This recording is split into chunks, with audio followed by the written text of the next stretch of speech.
Welcome back to another edition of Irish Illustrated Insider. I'm Tim O'Malley, joined today by Pete Sampson of The Athletic and John Bryce of Football Scoop and Irish Illustrated.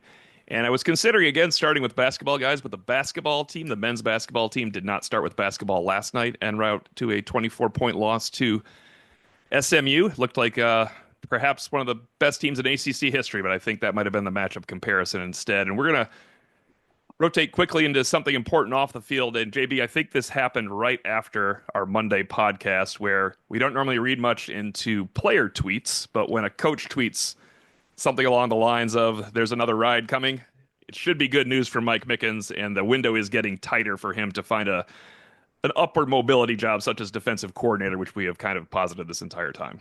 Yeah, and Pete and I have both noted this in recent weeks. The expectation has been that Mickens would return. Now, he was in the mix at Texas, and Texas obviously pays extremely well, and he interviewed for the Georgia Tech defensive coordinator job. But I know that Notre Dame had put forth the contract extension offer with a raise to Mickens, and I think he's invested in returning. I would expect him to be back there for Notre Dame as they open camp next month, and he'll probably be back there with a significant raise and probably that co-defensive coordinator title or something along those lines. Yeah, I don't read too much into Instagram posts, but it's better than the alternative. And Mally, like you said, like it's late. At this point, there's just not anything else out there that I'm aware of that would even make sense for him. So, look, I give coaches credit, and like they don't all get this, but like if you're in a good spot with good players and a good head coach at a university that's got your back, like there are worse things in the world than just being a position coach or a whatever. I think back to Mike Elston under Brian Kelly. Like that was somebody you wanted on staff all the time as your defensive line coach. Maybe not your defensive coordinator, but he was a real asset as a position coach. Mike Mickens is similar. Like, could he be a DC? Sure. But man, you sure as heck want him as your position coach if you're Notre Dame as long as possible. And even Clark Lee could have left earlier to be a head coach, but he waited for the Vanderbilt job. Al Golden obviously has head overtures all the time, for even after year one. I think that's a great point, Pete, that Mickens will get his chance because he's a fantastic position coach, and then he'll go prove somewhere, or maybe he'll prove at Notre Dame down the road. He's a defensive coordinator as well. I think it's a unique situation though, guys, to have two specialists in that realm of the defense. It's worth an opening question to Marcus Freeman. It's not something Chris Ash is going to really want to answer next Wednesday, but it's worth a question to Marcus Freeman. Like, how do the divvying up responsibilities? And we touched on it, Pete. I don't know if you're on the podcast. Marty Biaggi helped out with safeties last year. We expect him to help somewhere else. It's just there's a glut of coaching power at the back end and on Notre Dame's defense right now, even after losing Al Golden. Look, and that's where the sport's won or lost. Yeah. Like your secondary coach is the offensive line coach of your defense in terms of like all the parts having to fit together in some pretty unique ways. I mean, nobody ever describes the secondary as five sets of eyes the way they do on the offensive line, but it might as well be. Yeah. And yeah, it's like, I think if you have an elite secondary coach and an elite offensive line coach, like you're in great shape. You could argue maybe Notre Dame has two in the secondary now. So I think it's just critical that Mickens is here. And it's certainly like as a translator for Chris Ash, both in terms of the players understanding what Ash is talking about, but Ash also understanding how the players are reacting to what's being said. Like, I think Mike Mickens is incredibly valuable that way. Yeah, I think that's a tremendous point, Pete, is that I don't even want to say buffer zone. He's that conduit that helps you know that the guys are picking it up, helps you be able to relate to the guys so that they can pick it up, all of those things. Yeah, I think you need great players on the defensive line, but to your point, I agree a lot. Like back end coaching and making sure everyone is on the same page is especially critical in today's climate of college football. College football playoff talk dominates the airways actually too much, and it's doing it again here in February. But we all expect, of course, the 14 team playoff to become a reality after this final season of the 12-team version. Pete's colleague at The Athletic, Ross Dellinger, reported something that's been heavily rumored, but when he reports it, it's a much bigger deal. The SEC and Big Ten pushing for 4 automatic bids in that 14-team playoff. doesn't sound quite as bad, Pete, if they go to the 16-team playoff and there are 8 automatic bids from those two conferences, which we think some could happen down the road as well. Semantics aside, it sounds bad, but for Notre Dame fans, just for Notre Dame fans, it's not that much different when you're adding 4 teams and you're adding 4 more total from those two conferences because they populated this 12-team playoff as well. I hate it as a college football fan. Like, just absolutely detest sort of the backdoor entry elements of, oh, I finished fourth in the Big Ten, so I'm an automatic bid. And like, if you look at the stats over the long haul, like, it really wouldn't be that different. That's one of the things that drives me most nuts about it is like the Big Ten and the SEC could not push for this, and the results would essentially be exactly the same, but they would look a lot better, and we would, I think, all feel a lot better. From Notre Dame's myopic point of view, the language will change where if Notre Dame's in the top 14, they're automatically included. That's good for Notre Dame. But again, like I don't. The upside for these guaranteed bids, I think, is too low for the downside of like removing some of the jeopardy and intrigue over the season itself. I couldn't agree more. As a matter of fact, shameless plug, our Tuesday Football Scoop podcast available on Spotify and iTunes and all the podcast platforms is quite a lively debate about this very topic, and it's ridiculous. And I note in there I'm the grad of an SEC institution, and it drives me freaking nuts that the SEC and the Big Ten are trying to turn this into upward basketball. And it doesn't need to be that. It's not. Make it. Sports are supposed to be a meritocracy, so go out and earn it. And you did just have 7 of the 12 participants in the first ever 12-team playoffs. So what the hell are you griping about? Like, you're already getting fair representation. And I'll say this again here, but please, you can probably hear it even more forcefully on the Football Scoop podcast. If you're South Carolina and you thought you should have gotten in, don't lose at home to a very meh LSU team, and don't get pantsed at home by Ole Miss. And if you're Ole Miss and think you should have gotten in, then don't lose to freaking Kentucky and be Kentucky's only SEC win. And don't go lose at Florida when Florida was still thinking about their future with Billy Napier. And if you're Alabama, don't give up more points in a loss to Oklahoma than what Oklahoma normally scored in 12 quarters of football. So the SEC got everybody in that the SEC should have gotten in last year. The Big Ten got everyone in, and the Big They got Ten, Indiana in, GB. yeah, exactly. For crying out loud. But someone brought up to me that Indiana still was seeded improperly. You're right. Indiana could have been the 11th seed and SMU the 10th seed. So you're right. Indiana was seeded improperly for a team that bought out a game against Louisville in order to host Illinois State that had lost like 23 out of 24 games. So, yeah, look, 14-team playoff, cool. It's happening whether we want it to or not. But I think that they underestimate the disaffection it will send into fans if there's all these guaranteed spots. And it's just, and then also you're taking a step closer to eliminating conference championship games, which is going to happen sooner rather than later. But then what's your metric when you have 4 teams in a 4-place tie? Is the SEC or the Big Ten then going to want all 8 of those teams because they technically finished in 4th place into the playoffs? So then are you going to have an immediate 16-team playoff that's just the top 4 teams or the top 4-place teams in the SEC and the Big Ten? Like, it's just ridiculous. I've said I really believe that by and large the first ever 12-team playoff got all 12 teams correctly into the field. It was just seeded poorly, but it got the right 12 teams into the field. Yeah, look, if they can get to a point where you're just going to take the top 14 teams, 1 through 14, with exceptions made for the 5 conference champions. Like, conference championships doesn't have anything to do with bye weeks in the playoff. Just let's get 1 through 14 the best we possibly can. You're probably going to have 4 SEC teams and 4 Big Ten teams every dang year. So, like, just roll with that. You want the illusion that anyone can make it. Yes. Like, that's what sport, like, we love sports because the illusion you might win, even though you're the huge underdog. And I think to chip away at that even more with these automatic bids is just so short-sighted. I can't stand it. There's actually one more element to this too, and the NCAA tournament knows this. If you have 4 automatic bids for both of those conferences, you lose a lot of intrigue of the television show that the playoff selection has become for a month and a half because you know who's getting in. The reason people watch Selection Sunday is not to see if Duke is going to get shipped out west or stay home. It's to find out if number 26 Syracuse is not going to get in again because there's going to be a Mountain West team that's in ahead of them. This is the higher level of that with 12, 14, and 16 teams. If you have not know, but if you don't know of more than half the field, that makes Selection Sunday for college football the best TV show you can find. If you only knew five teams, as Pete said, and then of course you assume one lost Notre Dame's getting in or something along those lines, that's the ultimate television theater.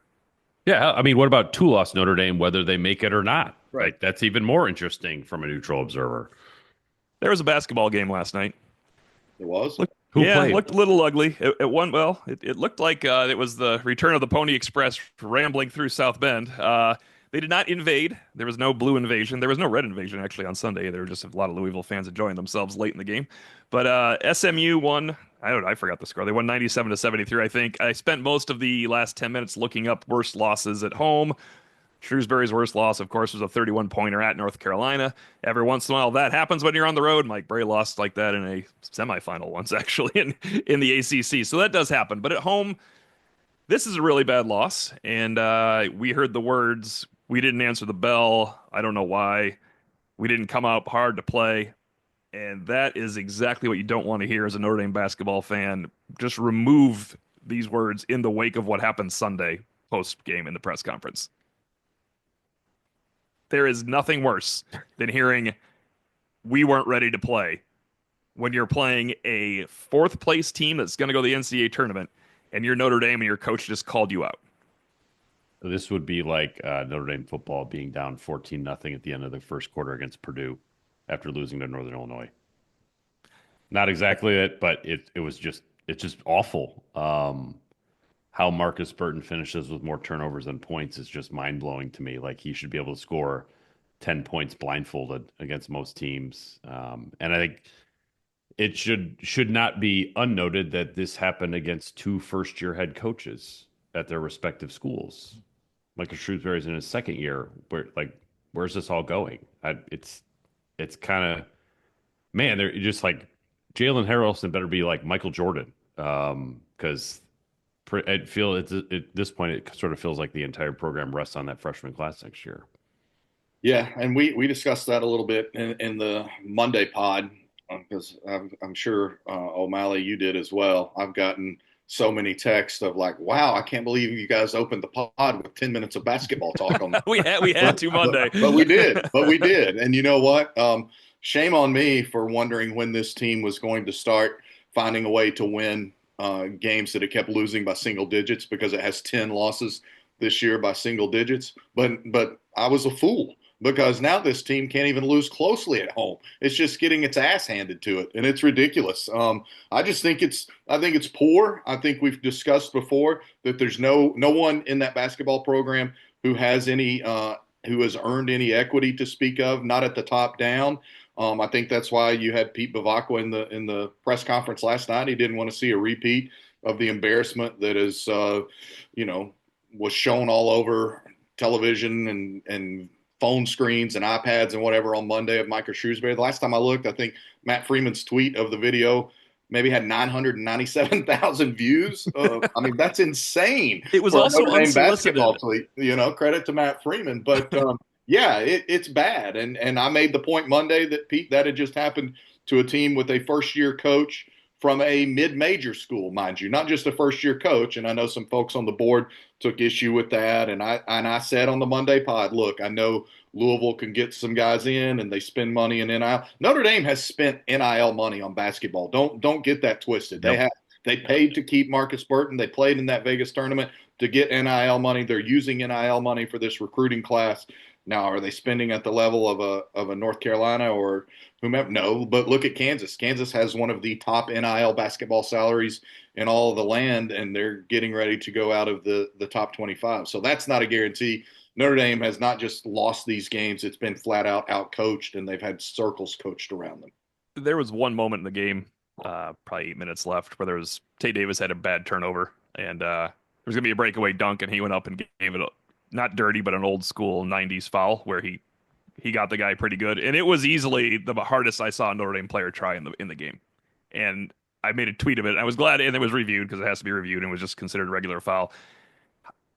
That should have been how that game started when you have what happened to you on Sunday night with your coach calling everybody out. That it's clear that that was not a touchstone moment. It did not ring true because the players are apologizing. They're apologizing to ex-players and fans post game in this situation. It's a bad look, but most important, I think, if you're a Notre Dame fan looking for glass half full at all, when Micah Shrewsbury mentioned in the summer, and I talked to Jack Sobel from Blue and Gold about this yesterday, we should have really pointed this out more. He said we haven't even worked on defense at all, looking for an uptick in offense. Their whole identity was defensive rotations, defensive toughness, rebounding. You're going to beat us, Duke, but it's going to be a 12-point lower scoring game than you ever felt comfortable playing. And their identity completely went away. And Shrewsbury brought it up way too late. He brought it up with 5 games remaining. He said we lost our identity, and he did say that's on him. I mean, that's just something I did not think would happen, that Notre Dame wouldn't play defense this season. Yeah, I mean, look, this is a lost season. Yeah. There's just no way around. Nothing good happened this season. It's just on Micah Shrewsbury at this point to learn from. I mean, I'm sure you guys share this opinion. Like, there is 0.0 chance that anything's going to happen with Shrewsbury as the head coach, Right, right? right. Right. Yes, yes. His staff and how they view, like, that's got to change, because there's just no, like, you just don't survive intact fully this kind of season if you're Notre Dame's head basketball coach. Well, and to that point, Pete, and I just alluded to this, there will be, yes, there's a great class of signees, not commitments. They're signees at this point that are coming in that give you some hope. But your roster is not going to stay. You're not going to retain every guy you could retain off of this roster. And I've heard from enough people that they're going to have to fight like hell to keep Marcus Burton. And yeah, exactly. So that's significant. Like anything, they earned just they lent hope a year ago with the way they battled, won a couple of games at home that they weren't necessarily expected to win, and just with their overall effort. And whatever little bit of that they earned last year has been completely eroded and washed away to where the year three, the 25-26 season, is a referendum year on Micah Shrewsbury, and he'll have to have a winning season next year to avoid having a losing record in 6 of his first 7 years as a head coach. Looking to upgrade your wardrobe? Founded by Notre Dame alum Go Wang, you've seen ESQ's custom clothing on the player walk and all of your favorite players and coaches. With more than a decade of making the best bespoke clothing available, ESQ will help you look and feel your best. From a perfect fitting suit or sport coat, shirt or bomber jacket, or that perfect tuxedo for wedding season, check out esqclothing.com and book an appointment to upgrade your wardrobe today. Mention Irish Illustrated to get 10% off your entire purchase. That's esqclothing.com. We'll be back with segment 2, Burning Up the Boards. Welcome back to segment 2, Burning Up the Boards. Our first question is from Twitter, @LearnBall, or JB @LearnBall. I couldn't really tell. Now that we're all somewhat removed from the playoff run, how close do you think ND actually is to winning a title? Do you buy into the 2024 OSU being the last super team, or is that narrative overblown? I didn't hear they were the last super team, but that's an interesting narrative. It was one of my old colleagues, Ari Wasserman, who's at On3 now, kind of wrote columns that got some traction on that. He felt like teams won't be built like Ohio State anymore because you can't. It's harder to stockpile talent. Like, you can't have Ekbuka and Carnell Tate and Jeremiah Smith at the same time with the defensive line like they had it. I don't know if I totally agree with that or not. But to answer the question directly, like, pretty close. I mean, look, Ohio State was the only team Notre Dame played this year that was clearly better man for man up and down the roster than them. So if you play 16 games and you only run into one team that's clearly better than you talent wise, like, I would say that's by definition pretty close. Yeah, I don't particularly buy into the Ohio State is the last super team that we'll see, just because some program will get a nice collection of players via recruiting in the transfer portal, and then those guys will realize they can spend 1 to 2 more years in college and make more money the next 2 years in college than what they would make in the NFL. Um, you know, Jackson Smith and Jigba doesn't stay as long at Ohio State as he did without NIL.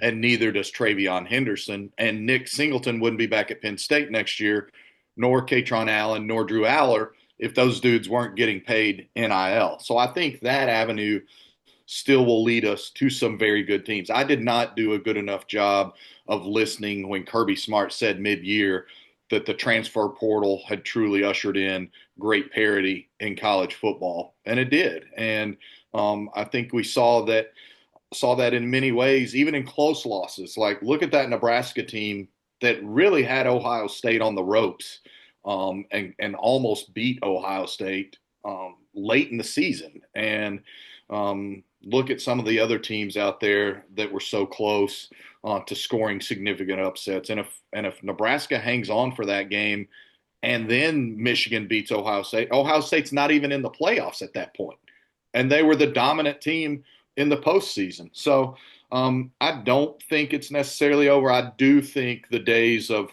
Georgia, and we saw it firsthand, Georgia having so many guys that are going to be pros, especially on both lines of scrimmage. I think those days are over at Georgia, at Alabama, at the places that have been football factories, especially on their offensive and defensive lines.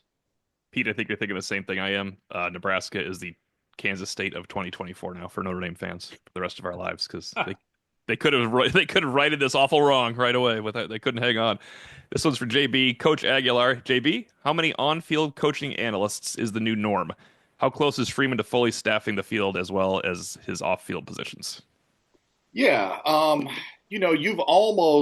it's almost the NFL model full scale at the college level, in that now that they're not even trying to keep up an illusion that guys can be analysts but not coach on the field. You're seeing more places call it the assistant running backs coach, the assistant O-line coach, the assistant wide receivers coach, the assistant linebackers coach, which is what Mike Moon basically was for Notre Dame this past year after 2 years of being the assistant defensive line coach for Al Washington. That's why Al Golden took Mike Moon with him to the Cincinnati Bengals last month. It's pretty close. Notre Dame has dramatically increased its investment in analysts and personnel staff in the last few years. It's not been overnight, but they've added positions here and there. They've added one more analyst over the course of a season, or maybe each season they've added one more analyst spot. They let Mike Denbrock bring a couple of analysts with him last year, including Harris Biven and the other guy that had coached here before. His name escapes me, but he'd been a head coach even at Indiana State. And now Trent Miles. Yeah, Trent Miles. And now he's on staff as a senior offensive analyst for Notre Dame. So they're close in those components. They really are.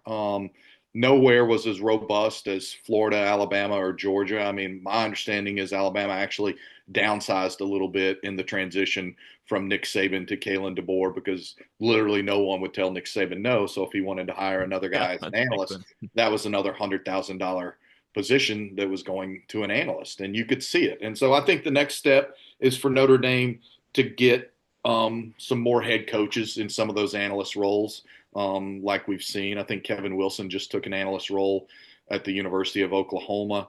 There was a point in time where I think Nick Saban had literally 4 former head coaches on his staff just as analysts. So technically in off the field roles, I think that's played a bigger key for the SEC in previous years. I think that combination, plus what I just alluded to, that they were stacking pros on their offensive and defensive lines, lent to a lot of the SEC's dominance. Now the transfer portal and the parity therein with the portal and NIL, plus more places investing in these additional coaching spots, I think is leveling the playing field a bit more. I think Notre Dame has at least one analyst spot still open, maybe 2 to 3.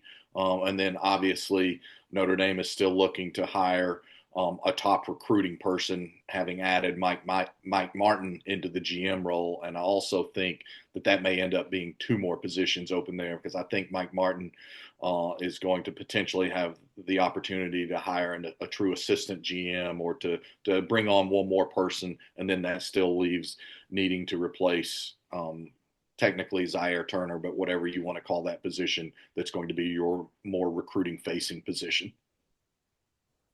Next from Irish Shem, what gets you most excited for the spring season? He mentions quarterback, general manager, the eventual recruiting coordinator. I'm going to say that I can't say the spring eventual recruiting coordinator and GM is what makes me excited about spring football, but that is good off-field stuff.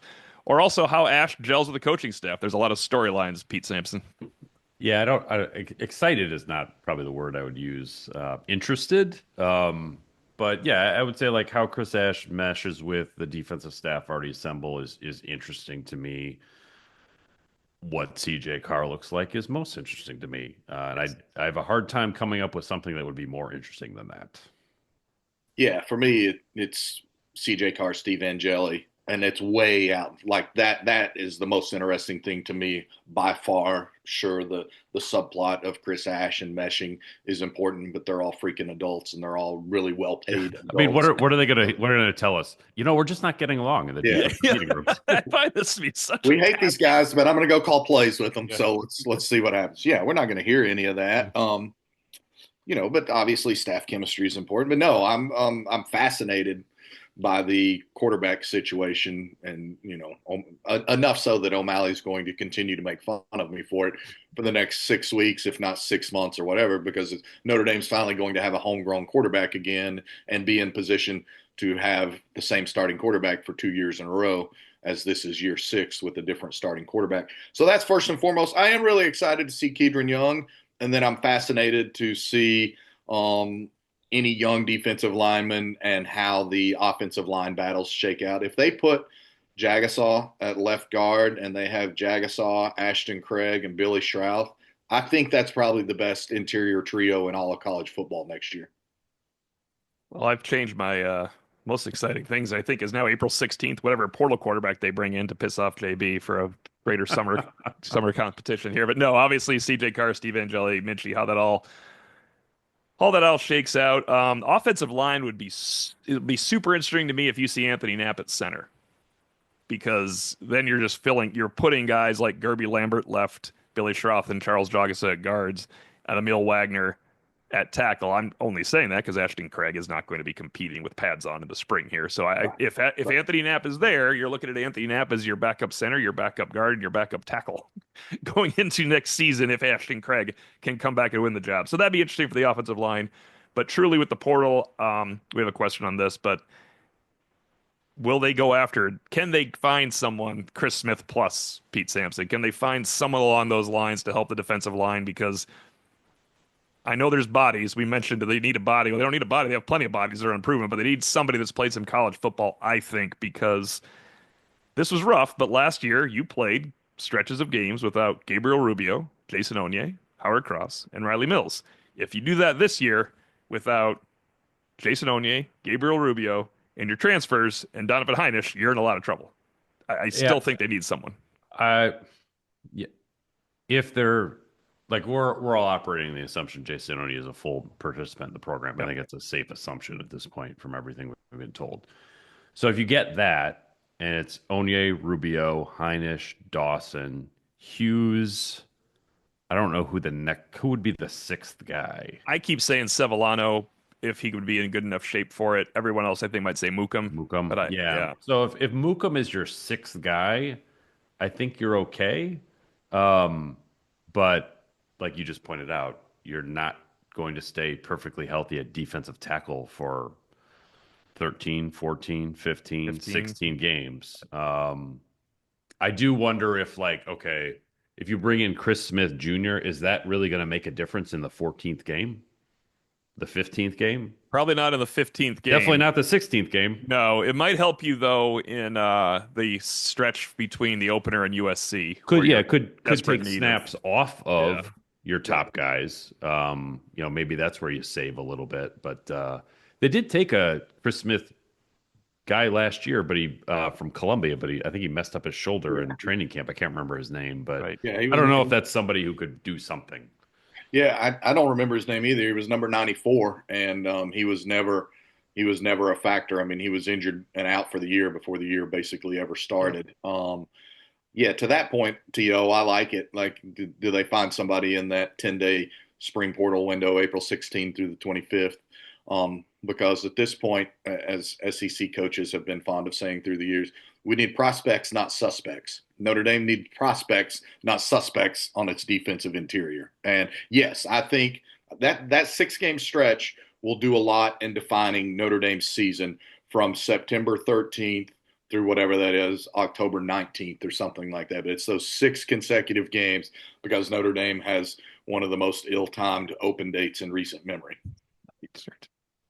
Any Davis two, how do NIL deals get facilitated slash negotiated? Is there a bargaining period if it would make sense to even have one? Or are active players constantly being wooed by suitors year round?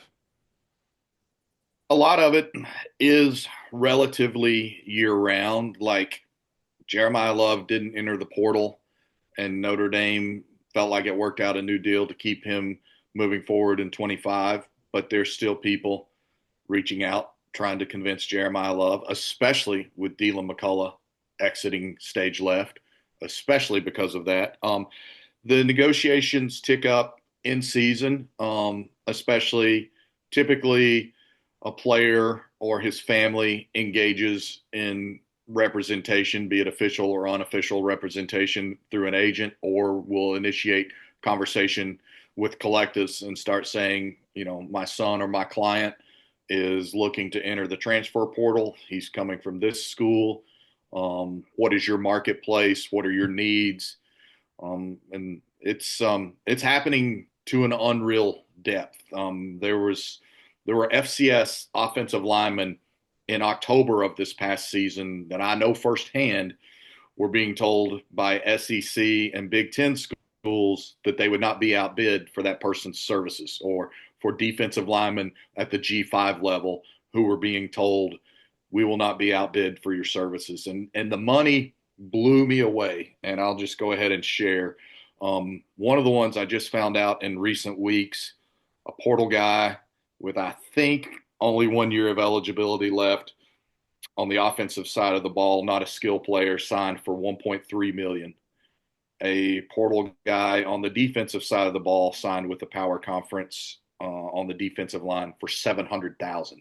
And each of those guys ended up leaving a little bit of money on the table because they agreed and liked their respective new homes enough that even when somebody else they had visited came back and said, we'll go to 1.5 and we'll go to 850, they said, no, I want to give it a try here. I like it here. So that blew me away because I did not, we know the marketplace for skill players, and I know it's been large for defensive tackles and impact players like that. I did not realize that an FCS guy could get 7 figures and well over 7 figures for a final year of college football.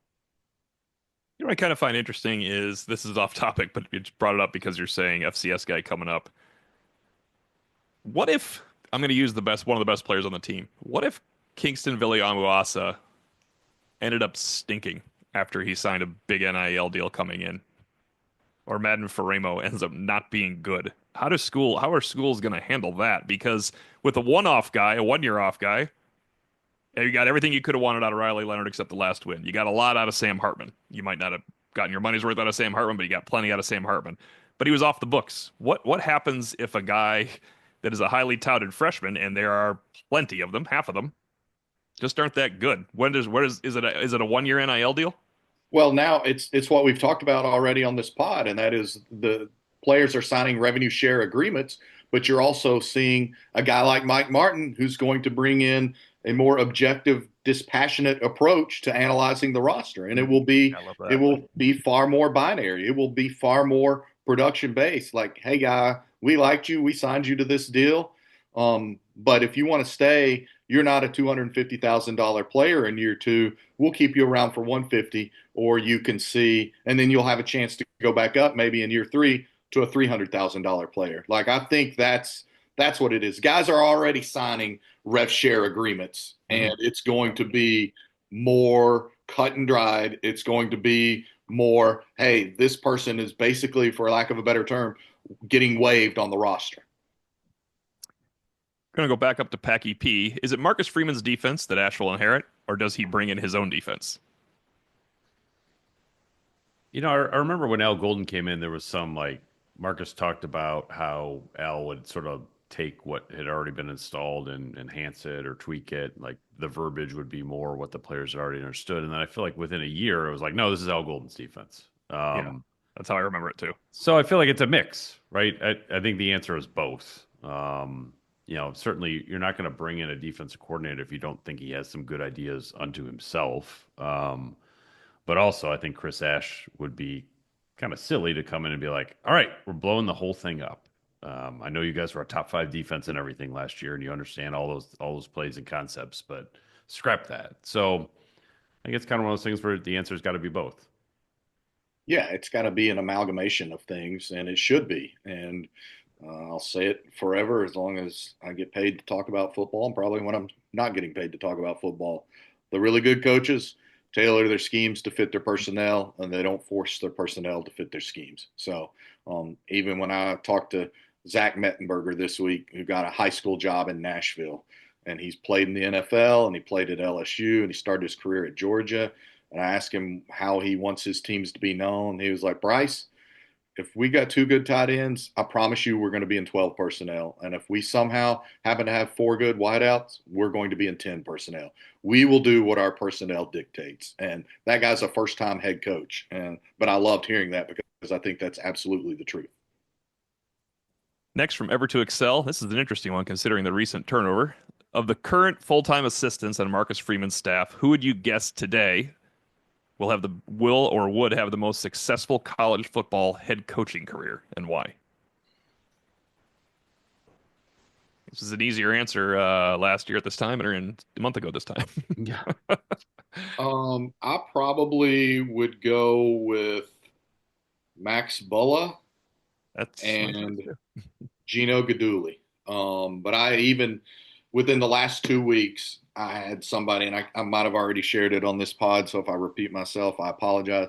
But I had somebody stress to me, you can't understand how good of a coach Max Bulla is unless you get to see it and get to see it on a daily basis. And this person said, I know you know how we do the coach of the week thing because you wrote about it. He said, but you should have seen the reaction to Max Bulla's coach of the week thing and how much support staff in there went up to Max and said, hey, we learned from you today. We learned from you today. That was incredible what you did today. So I'll go Max Bulla, and then not far behind, I would have Gino Gaduli and Mike Mickens.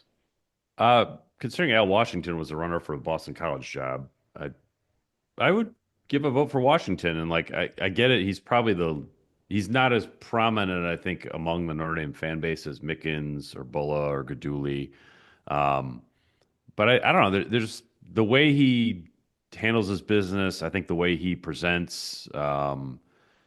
I think he's very, very comfortable being in Yeah, front of a room. yeah, he commands a room. Yeah, and that's a huge part of being a head coach. So, um, I'll put in a vote for Al Washington on this one. That's a Yeah, and I good would. call. Yeah, sorry, Sorry, I would just JB. real quickly follow up on Al Washington to say, like, once again, in his coach of the week thing, and I wrote about it in that big feature, is he pulled out the bow and arrow, and he said he went back to the history of time and the invention of the bow and arrow, and he educated the team. And by the end of it, he had the whole team shooting bows and arrows. And Al Washington's going to some archery range, indoor range around town, and he's shooting bow and arrows as stress relief. So I do think he has some innate leadership qualities that lets him command a room, and thus he could command a locker room. I think it's a great point because, as Pete pointed out, he didn't interview for defensive coordinator job. He was interviewing for a head coaching job. We never said Yeah. Dylan McCullough is going to go be an offensive coordinator at a higher school. We said he's going to go be a head coach somewhere at a school. I feel the same way about Washington, but I think Max Bulla is that way too. I do think Max Bulla will go defensive coordinator, head coach because he is such a linebacker. It's the Right. only way to say it. He probably needs to. What did Clark Lee say? You're breathing through a straw, and then you got all of a sudden take the full drink in. I think Max Bulla will be a defensive coordinator before he becomes a head coach, but those guys are all Very good candidates for that. Next from Hemi, how do each of you rank the long-standing Notre Dame USC rivalry among collegiate football rivalries? We'll have to have Tim Priester answer this one on Monday as well. Is it the best? Is it one of the two or three best? He says the worst. That's obviously not the worst. Do you believe it has any national as opposed to only regional significance? Would a termination of the series have national repercussions over and above what such a cancellation would mean for the respective fan bases? As a summation, do you think both USC and Notre Dame would move heaven and earth to maintain this series, or has that passed us by? I don't know. It's a good. I mean, there's a bunch of questions in there. It's certainly not the best. It's not the worst. And unfortunately, I hate to say this, but I don't think the national repercussions for it would be that great. I think it would absolutely suck for the Notre Dame fan base and Right. probably some of the USC fan base as well. But both teams haven't been good at the same time. I mean, more than four or five times in the last 40 years. I mean, it just that's what you need for a great rivalry. You need both teams to be great. And when Notre Dame's been down, USC has been up. When Notre Dame's been up, USC has been down. They just haven't had that. I mean, tell me what the greatest moment from the Notre Dame USC rivalry was in the last 25 years, excluding 2005. Right. If you're a USC fan, it's Caleb Williams' coronation. If you're a Notre Dame fan, it is killing Caleb Williams. But that's different than what you're Yeah. talking about. '05 was something that's what USC and Notre Dame fans remember. Everyone in America remembers '05. Yeah, that's what I feel like Ohio State, Michigan, and Alabama, Auburn have like multiple 2005 Notre Dame USC examples in the last 25 years. Though I do think Michigan Ohio State, Pete, not to interrupt, is more national rivalry than Alabama Auburn. And Yeah. Michigan, Ohio State is certainly more national than Yes. Notre Dame USC, which is kind of weird to say, but it feels that way. Yeah, I think for me, I think it's a great college rivalry. I don't know how I wouldn't call it integral to the future of the sport moving forward at all. I would say with USC investing like never before, trying to be good in year three of Lincoln Riley, or year four, I guess now. Yeah, that's right. It moves along. Yeah, He was yeah, hired along with Freeman, so we can always keep yeah, track going exactly. forward. Yeah. Yeah, I should never get that wrong.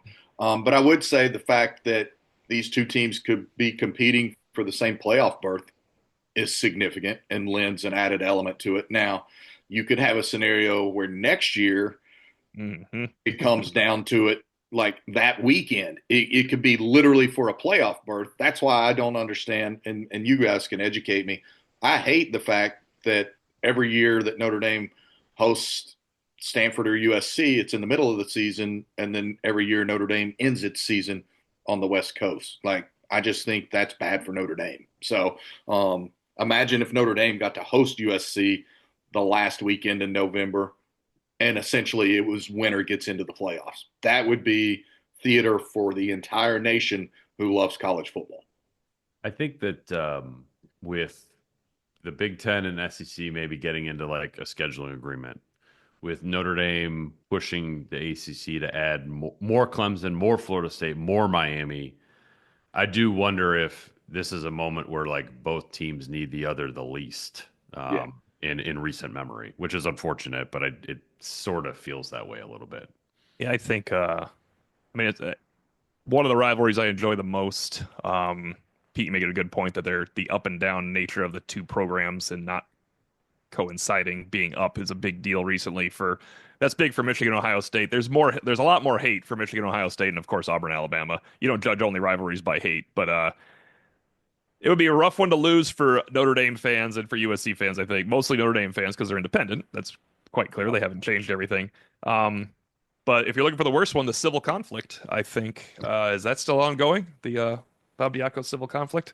That's one of the better ones. Connecticut and who? Central Florida?